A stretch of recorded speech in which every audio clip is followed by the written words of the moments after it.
Okay, suppose you're going to go over the exam or exam results in your recertification classes.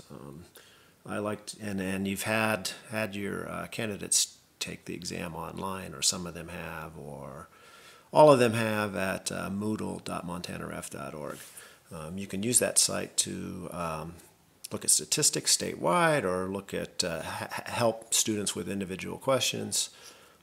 Whatever. So I'll show you how I use it. I have to tell you that this works best with Google Chrome for some reason. At least it's fastest. I've used it with Firefox, and it seems to be quite a bit slower. It's like anything else. Google Chrome seems to be a little bit quicker at some things. But let's log in. I'm going to log in as Ralph this time.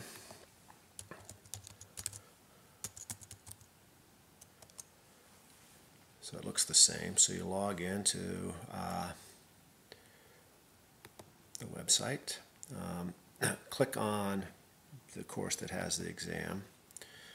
Now it's important under general you'll see results and reports, but we want results for the particular activity, which is the exam. So you have to click on that first, which looks like you're going to take the exam. I've just changed this recently so instructors can take the exam and have their grades recorded.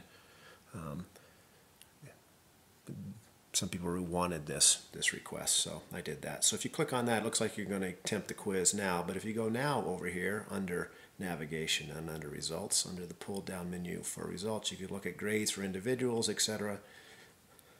But the thing I like to use is statistics, so click on that. And this is what's a lot quicker, this coming up in Google Chrome as opposed to Firefox for sure. It comes up almost instantaneously. So you have all these statistics, and as you go down, you can look at the quiz structure analysis. And the first column is the number of the quiz, or the question number on the online exam.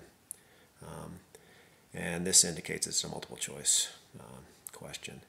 The third column is the question name. So this actually is the question on the paper version that's sent to us by the Federation that I sent to you all, the PDF version. So question 1 on the online version corresponds to question 10. If you click on the question name, you can see what the question was and what the responses are.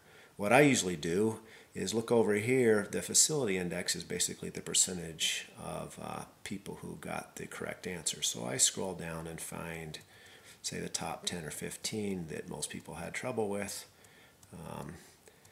For example, down here, only 20% statewide, 20% out of 83 people got this one correct. So it was question 38 on the online exam, and it corresponds to question 68 on the paper exam. So if you click on the question 62, it will come up.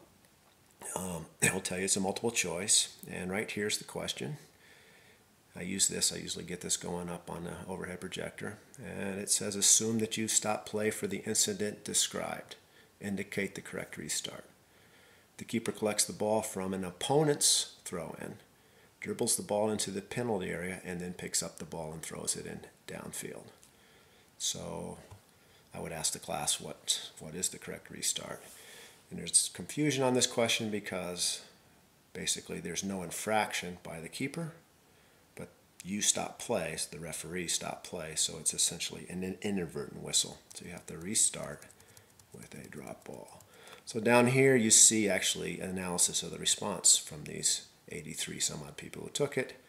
Only 17 got it correct, which is the drop ball. This tells you there's no partial credit, it's either right or wrong.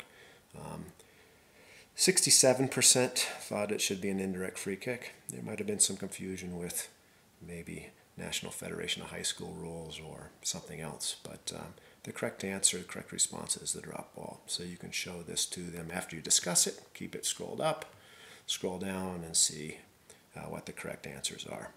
They'll be in the partial credit. You can figure out which one is correct, at least which one the Federation thinks is correct. So that's how I use that. I also use it the following way. After I go over, say, the top 10 or 15, or the ones that most people are having trouble with, somebody might say, hey, Jack, I didn't understand question 26. Well, 26 is the question 26 that they took on the online exam, which actually corresponds to question 41. So we can go discuss that as an individual basis or in front of the class, So I click on 41.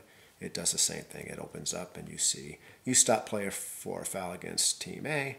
Coach from Team A steps onto the field of play and continues to protest the call. You should, and you have a discussion. What should you do as a referee? And then again, after the discussion, you can scroll down and see what the correct response is. It's, I guess, this is the response. And sometimes the order A, B, and C do not